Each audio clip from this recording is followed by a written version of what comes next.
يضلله فلا هادي له ونشهد أن لا إله إلا الله وحده لا شريك له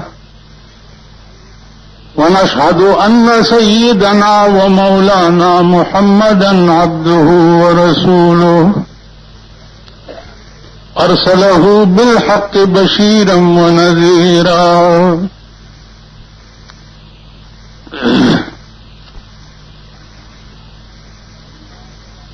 عزیزانو دا اللہ پاک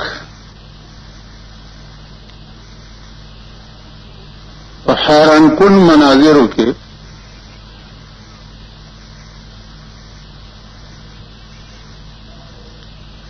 دا ہو تاسو ته پته ده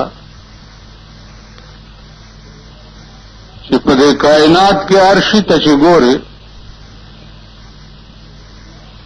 نو د سړي عقل ورته حیران شي. سلیمان علیہ السلام یو ډیر عظیم پیغمبر او داسې پیغمبر چې کوم شان دته خدای ورکړی دا په نورو پیغمبرانو ته نه و ملاو. تمام پیریان او دیوان د تابع کړي د تخت په هوا تلو استقبال به چې کوم دې تحقیق او دې شو پیریانو کولو.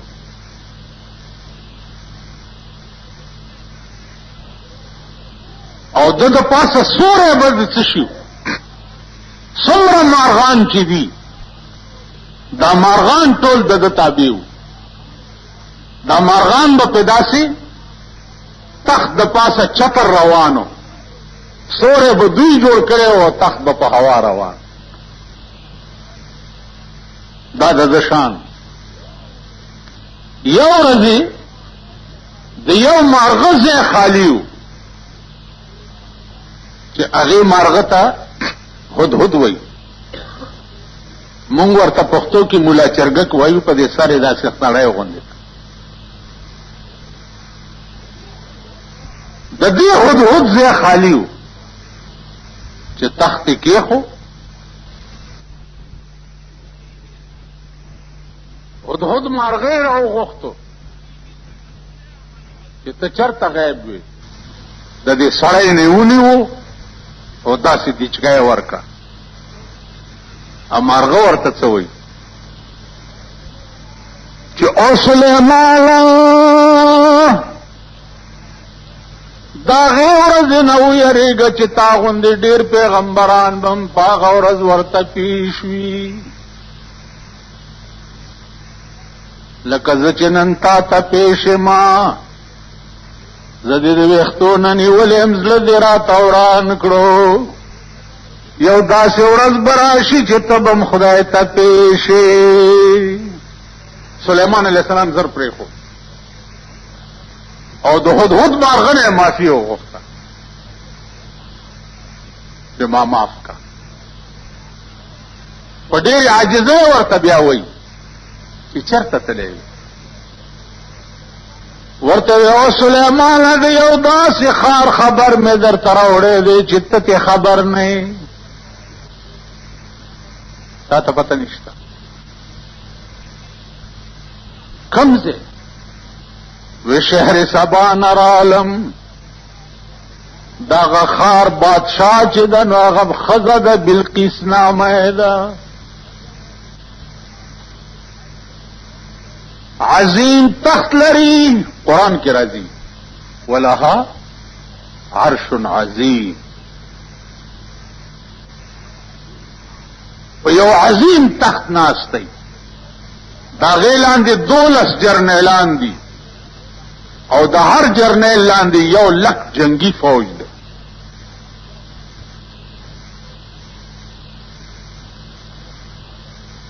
او عبادت د نور کوي د سپوږمۍ کوي. دا عبادت ته او دې ته خدای وایي. سلیمان علیہ السلام سوچ کو چې خزانو هغه بادشاہ ته زما یو خط یو څه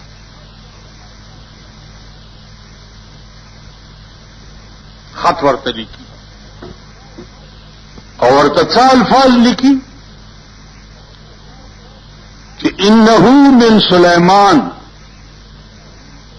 یعنی از طرف سلیمان بسم اللہ الرحمن الرحیم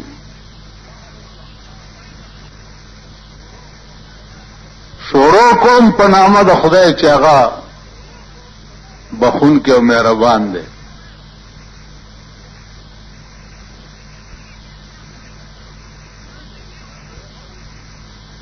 ورته وایي انه من سلیمان بسم الله الرحمن الرحیم الله تعالی علی واتونی مسلمین ما سره به زور ازمایي نه کوي او نه زور ازمایي کولی شي او بلقیس ته ډایرکټ لیکي چې واتونی مسلمین راشه او مسلمان شه د 12 جنگي جرنیلانو بادشاہ ته دعوت ورکول دا سټو کې نه دي دا سر په داو لګول دي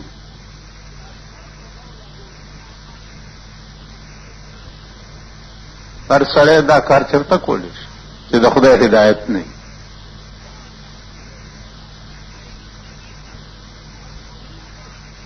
خط بوړي څوک نه ډاک سسٹم شته نه هغه ډیلکس سسٹم شته هیڅ نشته خط به څوک وړي سلیمان علیہ السلام هدهد مارغه ته وایي چې مته وړي دا خط به ته وړي څوک چې د خدای شي هغې ته د ډاکخانو ضرورت نه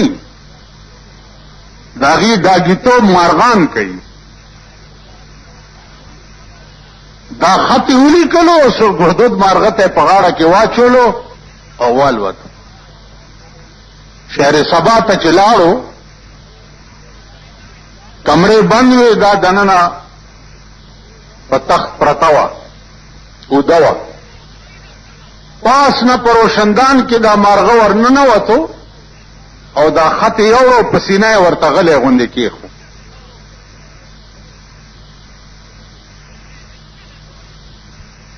مارغه ول بیا په دغه کې ناست دی روشندان کې تماشه کوي چې دا اوس راویښه شي چې دا وګوري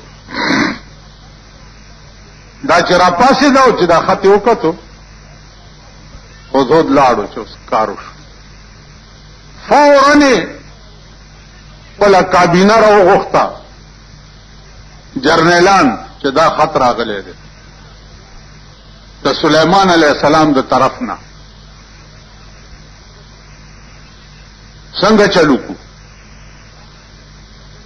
جرنیلان ورته څه وایي وایي جی جنګ کو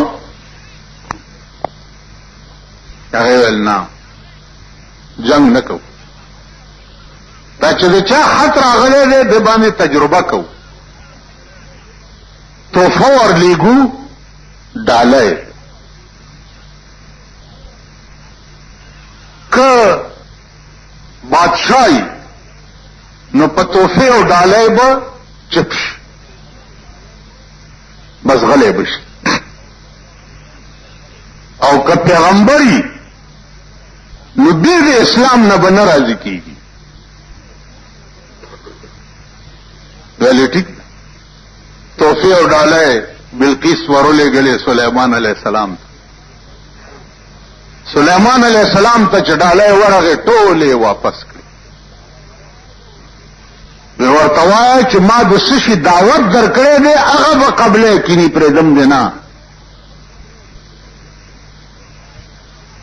چې تحفې او ډالۍ واپس رالی بلقیس وویلې چې دا پیغمبر دی انسان هم دې ته وایي او انسانیت هم دې ته وایي دا پیغمبر دی. نو بلقیس جواب راولېږلو چې زه په خپله درځم. بلقیس را روانه شوه. سلیمان علیہ السلام ورته د پیریانو د دیوانو پیرې په لاره کې ودرولې وې او استقبال یې د دې وکړ. راله او سلیمان علیہ السلام ځان سره په تخت کېنوله. ویلې وایه د بلقیس الفاظ قرآن نقل کړي دي چې بلقیس دغه وخت کې سلیمان علیہ السلام ته څه وویل. ورته وی چې قالت رب انی ظلمت نفسی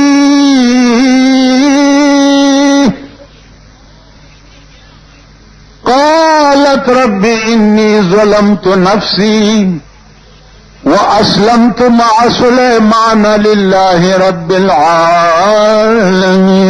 العالمین. قالت اللہ فرمائی ویلی بلقیس رب انی ظلمت نفسی اے خدایا ما دمر موده چې د غیر الله عبادت کړي ہو نو پزان میں ظلم کړي ہو. تا نه بغیر چې ما د بل شي عبادت کولو نو ما پزان ظلم کړي. خزه دې ته وایي اس اسلمت اسلام روڑم مع سلیمان و سلیمان علیہ السلام باندې لیکن للہ رب العالمین. دا اسلام په سلیمان د یری نه راوړم خدای تا د پاره راوړم. یو خدا چې دنه زه ویریدم نو مسلمان شم نه دا اسلام تا د پاره راو. بل یو خبر اخر کې واوري د دنیا د مفاد د پاره کله مونږ هم په غضب اخته شو چې د ښځې باچایي شته که نه په اسلام کې. د ښځې باچایي ولې وایي بلقیس باچا نه وسه نو هلته خو ته مولانا صاحبې او خلدیم چالاکه ده او کړتیم ډېرې درځي. خلک به وایي چې رښتیا وایي بلقیس بادشاه کوم ځای وه. بلقیس خو بادشاه نه وه. بلقیس خو بادشاه وه او راله او د سلیمان غلامه شوه او ایمان یې پرې راوړو او ټول سلطنت یې پرېښو د یو الله او د پیغمبر په شان باندې ارس قربان کړو ایمان یې راوړو. بلقیس خو بادشاه نه وه. کله کله به سلیمان علیہ السلام هم خوشطبی کول. دا هدهد مارغه چې څو وخت کې د سلیمان خبر وړو بلقیس ته او دا لین سایټ شو بالکل نو هدهد مارغه سلیمان علیہ السلام ته چې زستا دې ټول حکومت ته دعوت کوم. نو هغه ورته وایي چې ټول نظام حکومت ته دعوت کول. ویلاو جی ویل کم ځای کې کې ویلې د سمندر په غاړه کوم. سلیمان علیہ السلام فرمایل چې هلکه راځئ نن د هدهد دعوت ته. سمندر غاړې ته ټول نظام سلیمان بوتلو او د پاس په هوا کې والوتو او یو ملخ یې ونیو.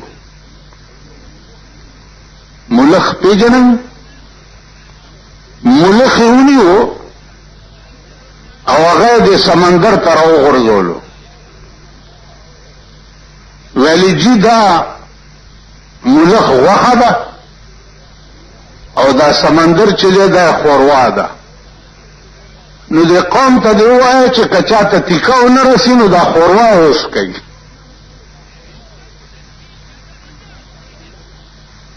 ان فاتك اللحم فاشرد المرقه، که چاته تیکه ونه رسي نو دا خوروا اوس کوي. سليمان عليه السلام وخندل او ټول قوم په ډېر خوند سره دا شی محسوس کړ. تاسو خیال راغی. نو عرض میں داؤ چې خوشطبی به د انبیاء په مجلس کې هم کېده.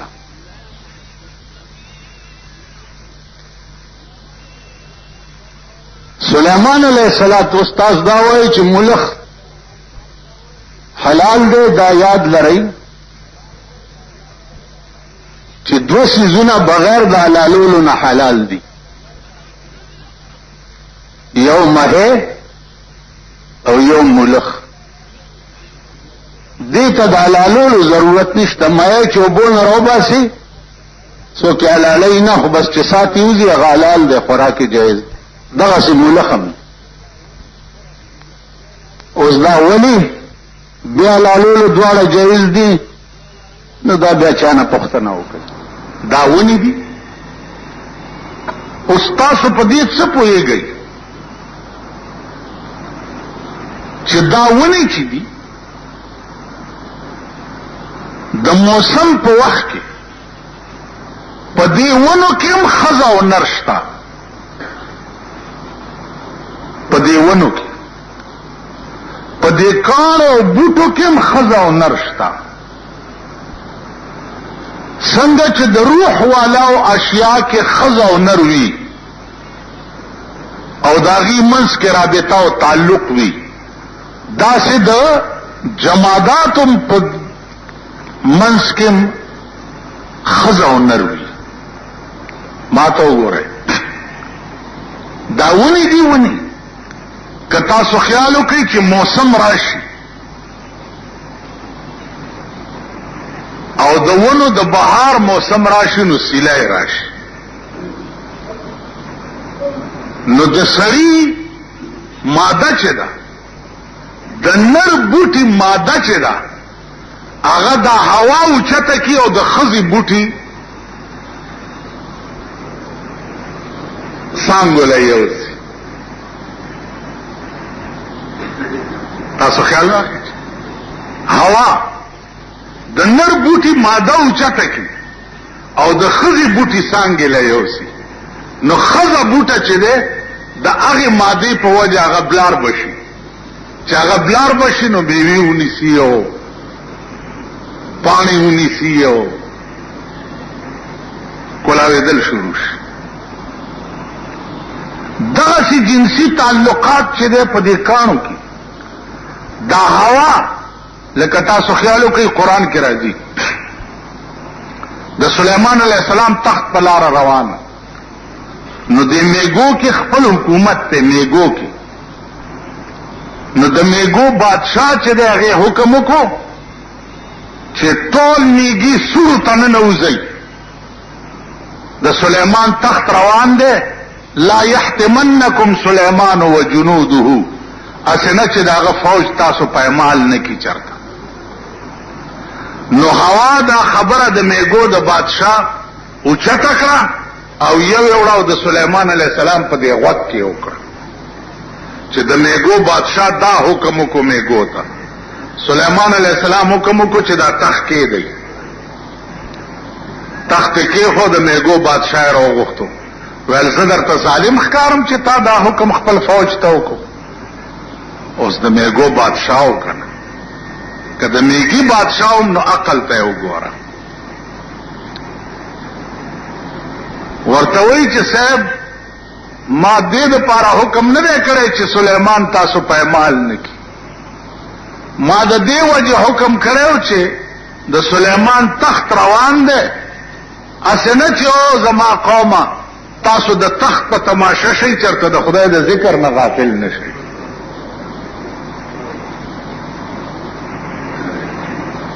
بادشاہان چی نو خدای ولا عقل هم ورکړي نیګه دی. او سلیمان علیہ السلام ته دسی جواب ورکړي چې نجی ما د دې وجه نو ویلي چې تاسو په مال نشي، ما د دې وجه وی چې د تخت په تماشا بشئ او د خدای د ذکر نه غافل نشئ. قوم لنه ذکر وی چې سوړو ته نه نوځي. تاسو خیال راکړئ. نو عرض می داو عزیزانو چې بادشاہان د زمانه د عقل منباوي. بلقیس وګوره بادشاہو 12 جرنیلانو ته لاندې جنگي اور یو جرنیل لاندې یو لک جنگي فوجو. د سلیمان علیہ السلام اطلاع چې ورله جرنیلانو ویل چې جنگ کو ورسره په ورزو. بلقیس خزاوه او بادشاہو عقل پکيو هغه نه اول به توفه او ډالای ورلیګو ک بادشاہي په توفه برازي شي نو چپ بشي، ک پیغمبري په توفه به ناراضي کیږي بغیر د اسلام نه. او جنگ ابتدا نه دی کول پکار. نو عزیزانو عرض میں داو چې واحد ذات د پروردگار عالم دی چې هغه تربیت کون کې د عالم دی. نو عرض میں داو چې وما تدری نفس ماذا تکسب غدا. ایس نفس په دې قادر نه دی چې زب سبات سکو، زما انجام به سبالت سي دا هیڅ چاته پته نشته. په دې باندې مضبوط ایمان ساتل پکار دي. اسباب د کلونو بنه جوړه دم امیدم سودا پکې. وما تدری نفس بأي ارض تموت. الله فرمایي چې نفس تا د دې علم نشته چې زما مرګ به په کوم ازمکه باندې وي، زه به چرته مړ کېږم، ما نه بسا کم زیوزي، هیڅ چاته دا پته نشته. تاسو ته بادشاہانو د زمانه ته هیڅ چاته پته نشته چې زما مرګ به په کوم ازمکه باندې. سلیمان علیہ السلام تقریر کولو قوم تا او یو بوډا سړی پکې ناست. اسرائیل علیہ السلام دی جلسه تراغه او دی بوډا ته دا سډیر کته. دی بوډا ورته ویلی چې صاحب دا څوک دی؟ ودا د مرګ ملائکه ده. ورته وی چې دا د مرګ ملائکه ده، د خدای خاطر وکړه، دا د کتنې خوښ نه دي. ما له ډېر روان ګوري او ما د دې ځای نه چېرته بل ځای ته بوځه. دا واقعه اوس کېږي په شام کې. سلیمان علیہ السلام باد ته حکم وکړو، دا بوډا یې راوچت کو، د شام نه هندوستان ته راو. اسرائیل نے تپوسو کو چې دی بوډا ته دی ولې داسې کته؟ وی د وجې د ډېر تعجب نه، د دې وجې مې ورته کته چې ما ته حکم شوی دی چې دی بوډا نه روح واله په هندوستان کې او بوډا ناسته په شام کې او کل بلس 15 منټه پاتې دی هغه ټیم کې چې کوم خدای ښودلی دی 15 منټه.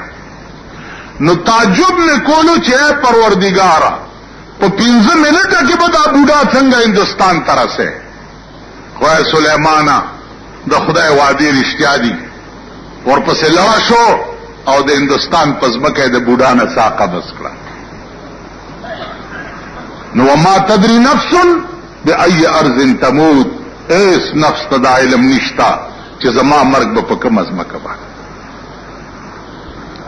ملاقات شد اسرائیل علیہ السلام سره یو بزرگ لیکلی دی. یو سړی ورتل چې په دې مې پوهیږي چې زه به څنګه مرما. ورتل تا به مار خوري او داغې نه به تمري. مار بمی خوري وي دا خو آسانه خبره یو برج جوړ کو ډېر اوچت او پاس پا برج کې کېناستو چې مار بدی زه ته د کم ځای ناراضي اوس مار خو پس مکه ګرځي یا سړو مړو کې پاس برج ته به مار څنګه راځي د وخت چې پورا شو کټ کې پروت ته او ټپوس په پنجو کې مار رانی ولې ده چرایو پیراوای شو کټ کې او خړو ان لله و انا الیه قرآن راغه اینما تکونوا یدرککم الموت ولو کنتم فی بروج مشیدہ اینما تکونوا یدرککم الموت چرته کې چې یی تاسو نو مرګ به تاسو بیا مومي دا مرګ در پسې ګرځي داس نو چرته چې دې به بیا مومي ته ورک بنشي ولو کنتم فی بروج مشیدہ بروج جمع د برج دا اگر کایي پاغه برجونو محکم او لورو کې التبم د مرګ نه خلاص دا وتا صلا نو عرض میں داو جی چې اس نفس په دې قادر نه ده چې زما مرګ به په کم ځای کې دې سړی ته دا پته نه و چې برج کې بم په کټ کې ز پروت موزه به مرش علماء لیکي چې یو بادشاہ داغه یو زوی نجومیانو ورته وی چې ستا دا زوی چې ده دا بس مره خوري او داغه نه بده مړ کی او په هغه شپه به خوري چې په کومه شپه د واده شوی کومه شپه د واده وشي په هغه شپه بده مره خوري او داغه نه بده مړ کی ډېر موده بادشاہ اول واده نه کولو زوی تا چې مره ونه خوري او زوی دې ځوان شوی دی رکی خیال کو چې واده ورته کوما او دا د بادشاہ ټول طاقت با پاغه بنگلا او دروم چې په کومه بنگلا کې د ناوی او دی زمره برازي په کومه توپه بولګو ټوپکی بئی لوی قوت بتی گیر چاپیر واده تیار شو واده شو ډوله رااله کم بنگلا کی چدناوی او ظلمے دی گیر چاپیر تینا فوج ولاړ دے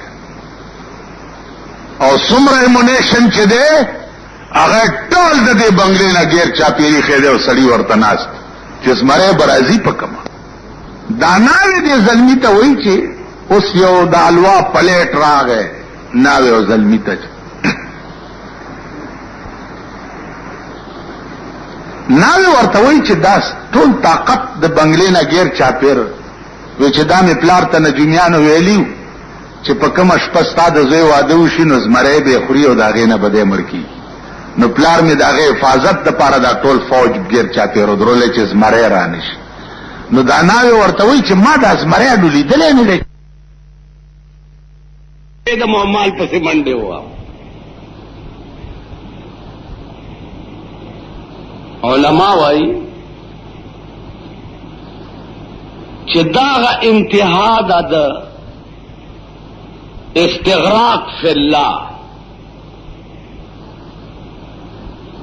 دا الله په ذات کې چې سړی بالکل مستغرق شي دا بالکل د دې انتها ده چې جواب داسې ورکړي چې دی استا غړې زرګونه غړې او چيله او مال حال اغار څو بویو ښا دا چاو او چې چاو هغه یو ورځ ما څه کار دی چې د چای ما هغه تناسته زئی بل ورځ شو د ایوب علیه السلام اته زامن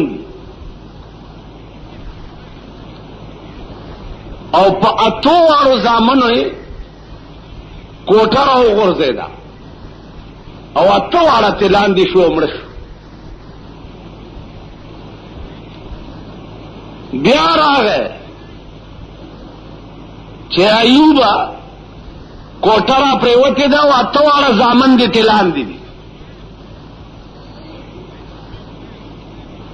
ایوب علیہ السلام وی چې خاطو واړه کوټې لاندې دي. وی چې آو وی الحمدلله خدای هغه د خخولو د غم نه دې خلاص کړم. تیار خاخم دي زامن دي او زامن دې مړ دي. وی زما زامن ندي دا د خدای او امانت ما سره یې خو خدای خپل امانت یوړو. نو زما څه کار دی چې زه اوس خدای غوندې ذات سره پراز و نیاز اخته یم اوس هغه به پرېږدم او زامنو پسې به منډې وه. هسې هم لږ سوچ وکئ چې دا لا څنګه ایمان و، دا لا څنګه ذهنیت و، دا لا څنګه انسانیت و، دا څنګه عقل و، دا څنګه فهم و. د مال متعلق دا خبره کوا او د زامنو متعلق دا خبره کوا. مونږ به داسې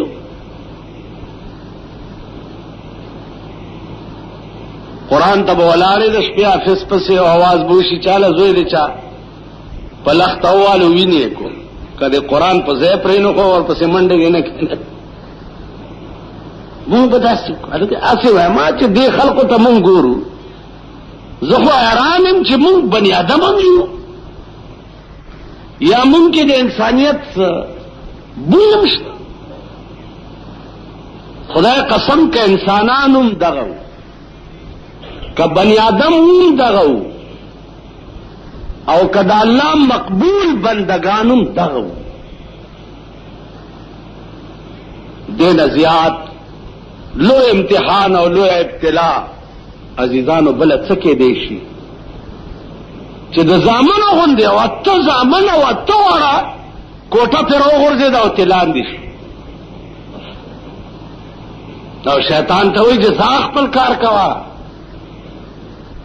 د زامنو د کوټې لاندې کېدو کې زما او زما د خدای په منځ کې ته حایل نشې واقع کېږي.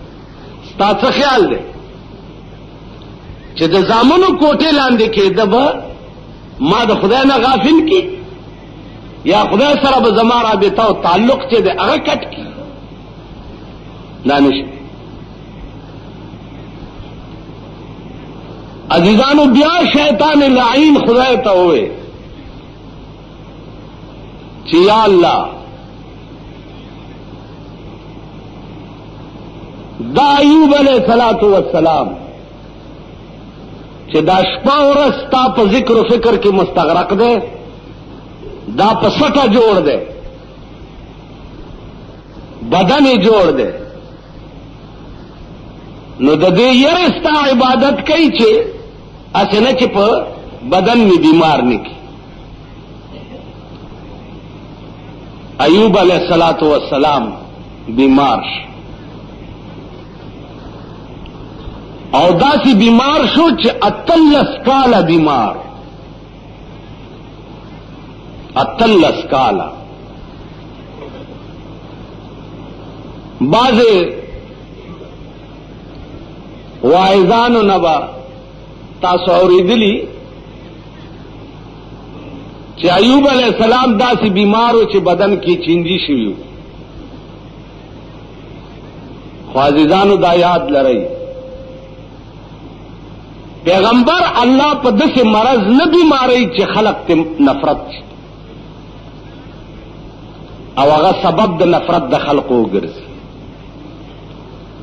د پیغمبر ډیر پاک بدن وی او په ژوند هغه کې چینجی کېدل چې دی دا خبره ټول اسرائیلیات او واعظانه ډکوسلې غوندې دي، دا حقیقت نه دی. ایوب علیہ السلام بیمار یقینی ہو او داسی بیمار ہو چاہتل اسکالا کے صرف د په سرمن کے اڈو کی تاؤ وہاں پکے نوا او د غربت دا حالو د غریبای چې د بی بی با د ورځې مزدورای لتلا ماخام بے چاگا پیسے راوڑے نو پاگا پیسو بے پنیمو پیسو خاون لا پریزانہ برابر کڑا اور نیم پیسے بے دا اللہ پنامہ دد سر صدقہ ورکڑا.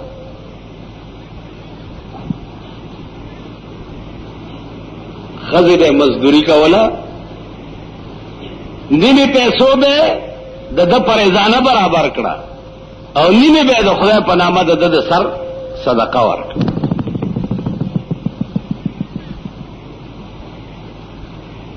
صدقہ ډېر اوچت شی. رسول اللہ صلی اللہ علیہ وسلم فرمائی الصدقۃ رد البلاء. صدقہ چ دے اگا ہر قسم بلا و مصیبت رد کئی.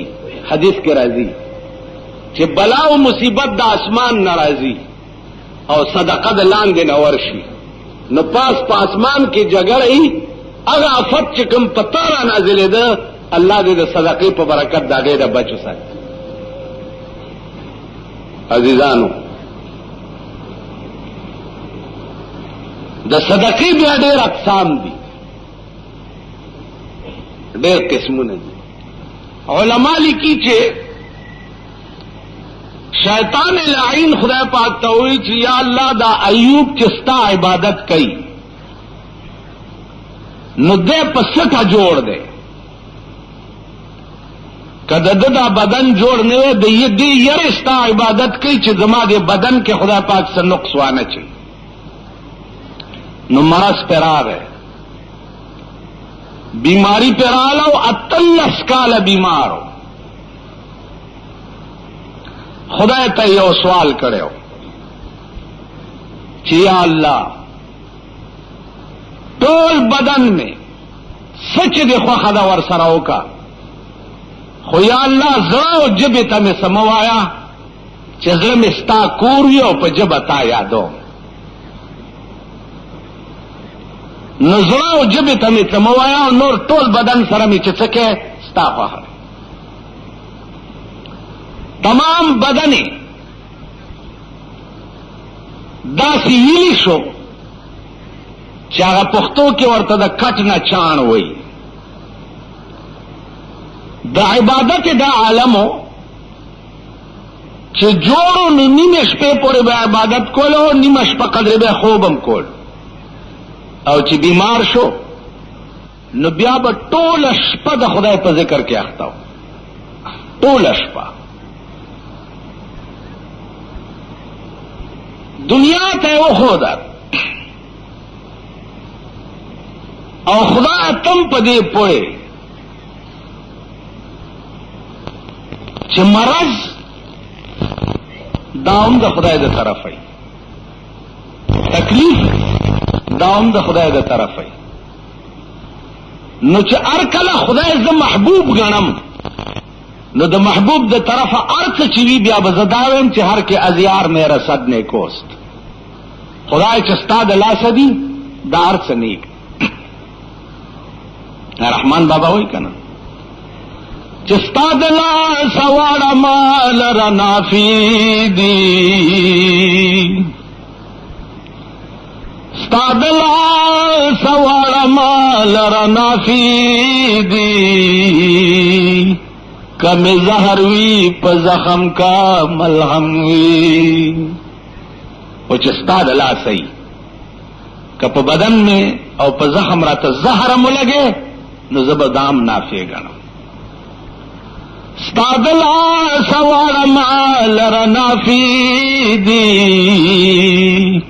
کم زہر وی پا زخم کا ملہم وی زبیتا ہسی گمان کرم چی سفال دے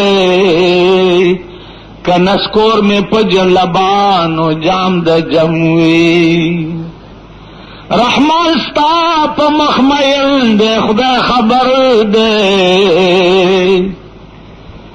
رحمان ستا پا مخمیل دے خدا خبر دے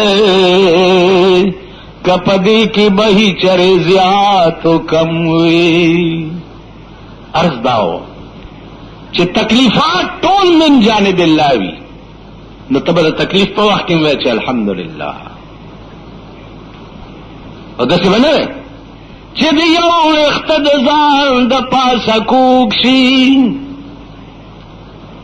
چې د یو ویښته د ځان د پاسه کوږ شي، ځان هغه ساعت له خدایه مرور کې. په دې پوه شوئ چې د یو ویښته د ځان د پاسه کوږ شي، ځان هغه ساعت له خدایه مرور کې. زکام دی وای نو هم خدای نه ګیلې او شکایتونه شروع کې، ته به دې ونیسي یا درته ټي بي ولګي نو ځان د خدای نه مرور کې. نه، د مینې تقاضا دا ده چې ستا د لاسه واړه ما لره نافي دي، کم زهر وی په زخم کا ملهم وی. د مینې تقاضا ده. نو عرض میں داو چې د ایوب علیہ السلام هو عاشق صادق، یا به نیمه شپې پر عبادتو په جوړوالي کې او یا به ټوله شپه لګیا. 28 کاله پس الله ته یو التجا کوي، او التجا څه کوي؟ اذ نادى ربه انی مسنی الشیطان بنصب وعذاب.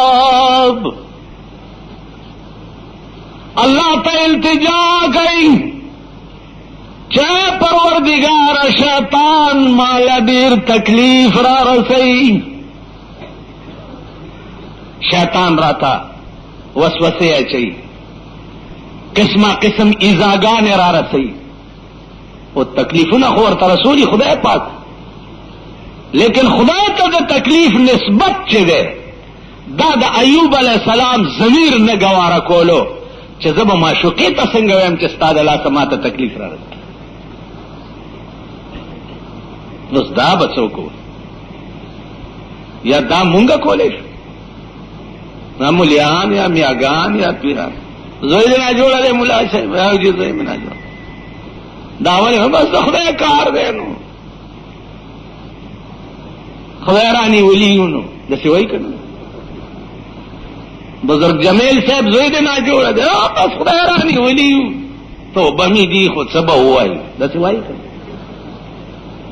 او چې تا دا وایي چې خدای رانی ولیو توبه مې دي خو څه به وایي، دا دبی ہوئی زبان سره خدای نه شکایت ته، یعنی خدای ښکارې نه نو څه به ووایم کنې چې د مرۍ نه وي نیولې. تاسو خیال راغی ایمان به د ایوب پیدا کوي چې اذ نادى ربه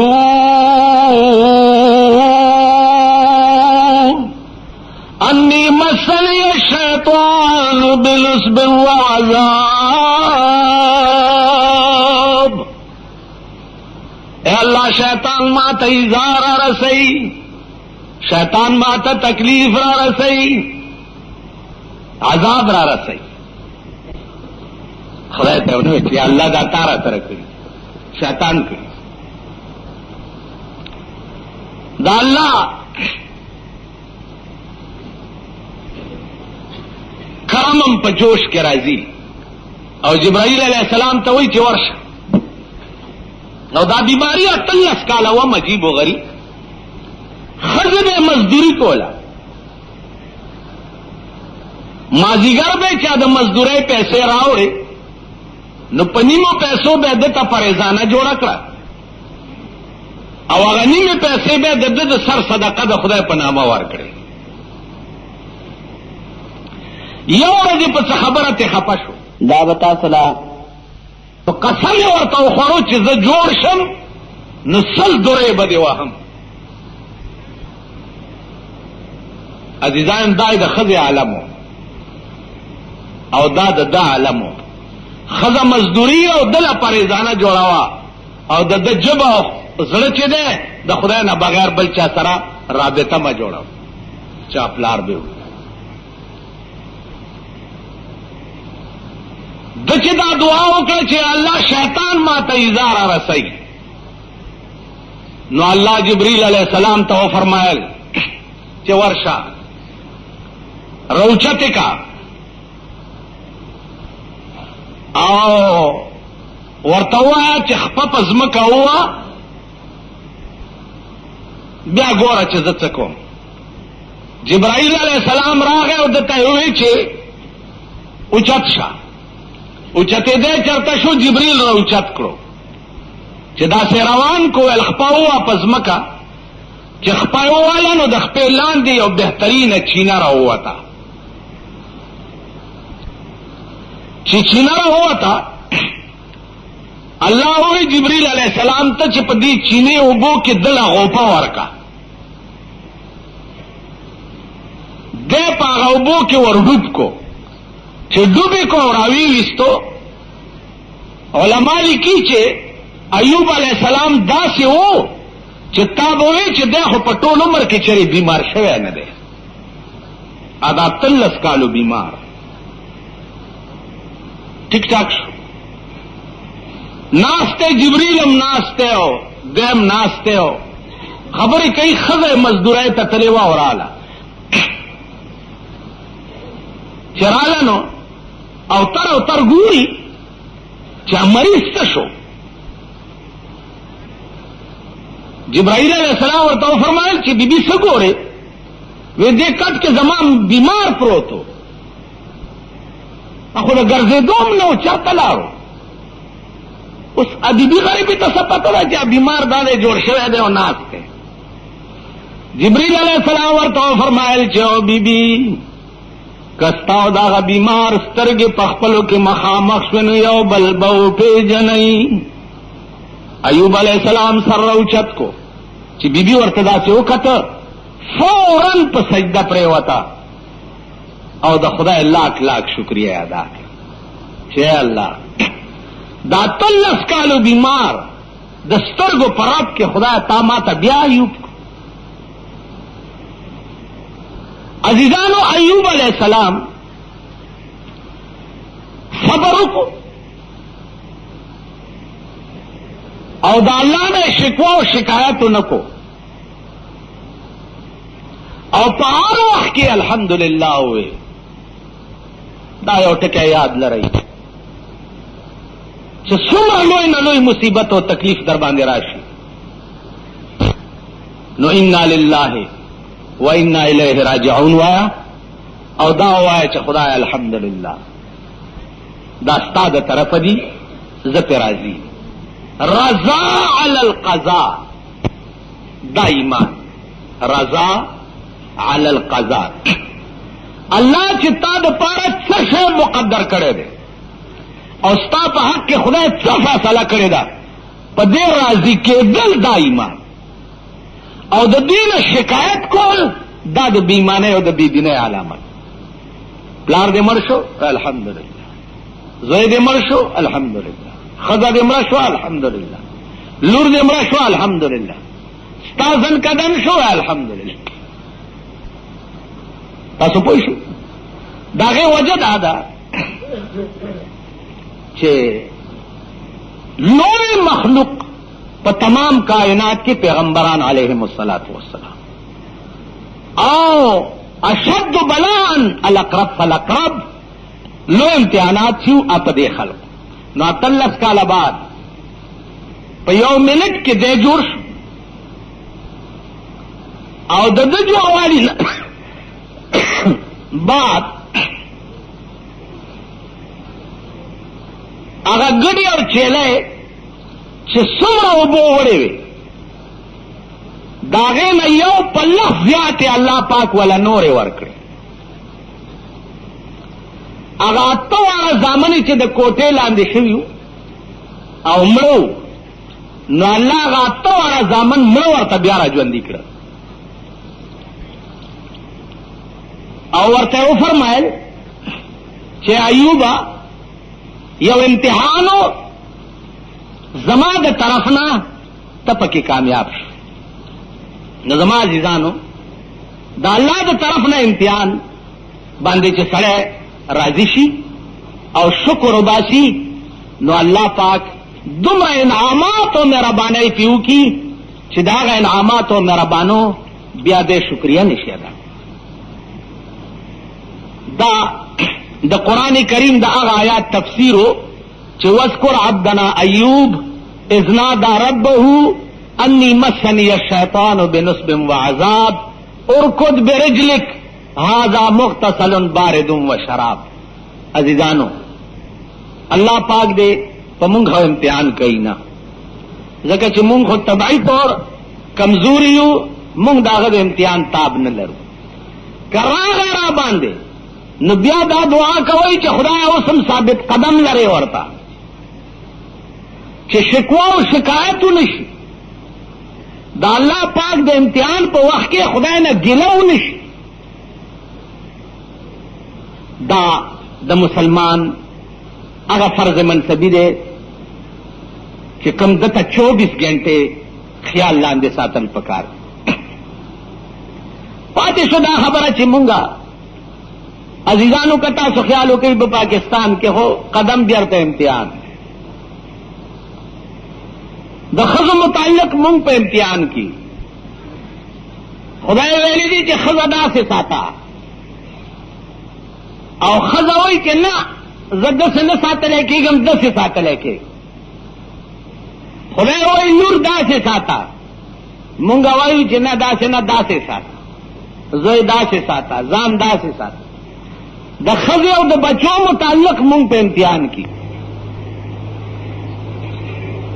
که تاسو خیال وکئ مونږ هم په حیثیت د مسلمان دا خو وایو که نه چې الله زمونږ محبوب ده،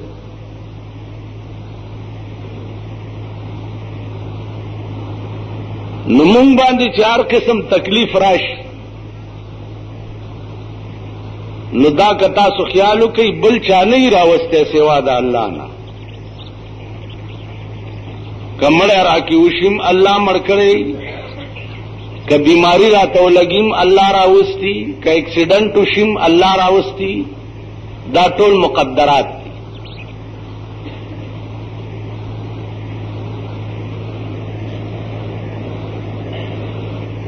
یو څو د یونیورسټۍ سټوډنټانو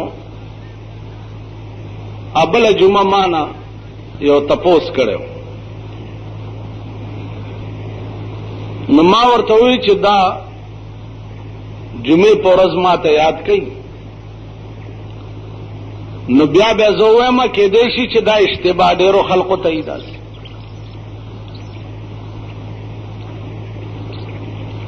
او زما دې خبرې نم تاسو ته دا اشتباه په زړه کې راتلل پکار دي چې هر قسم تکلیف چې راځي نو دا د الله دې طرف نه.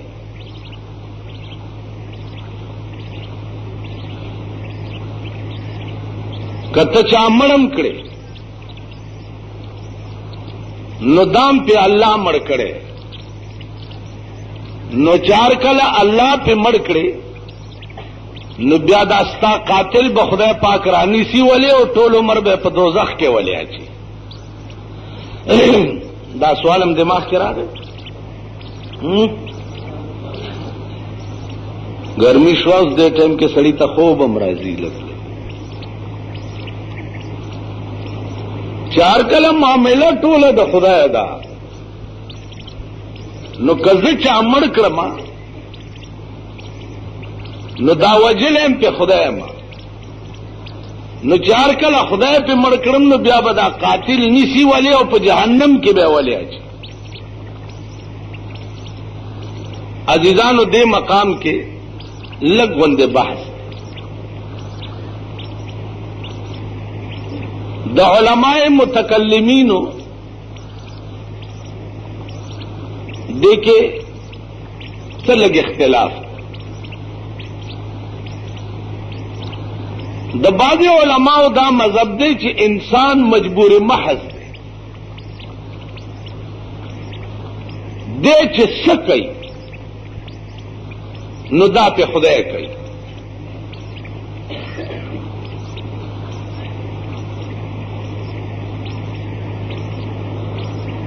زمونږ د ائمهو مذهب دا دی چې انسان چې دی دا مجبور محض نه دی.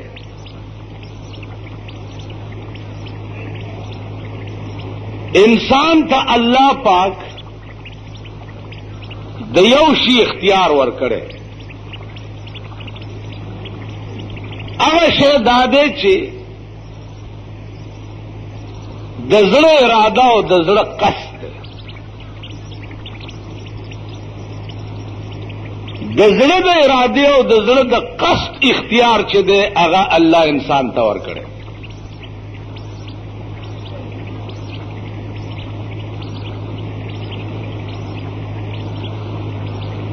اوس چې ته زړه کې اراده وکړې چې زه زنا کوم،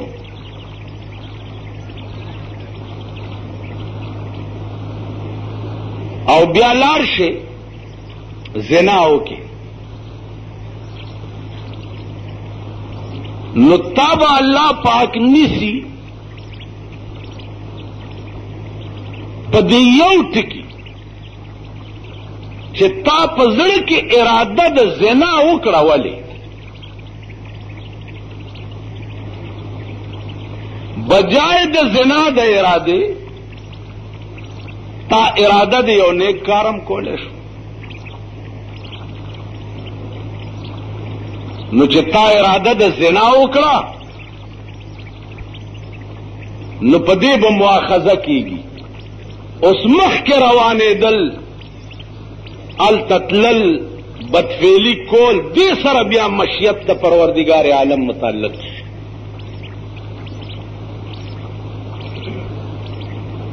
نو تانا به مؤاخذه چې دا هغه صرف ستا د زړه په اراده باندې کی. اوس دلته دوه فرق دي. یو دا چې تا اراده د زنا وکړه نو الله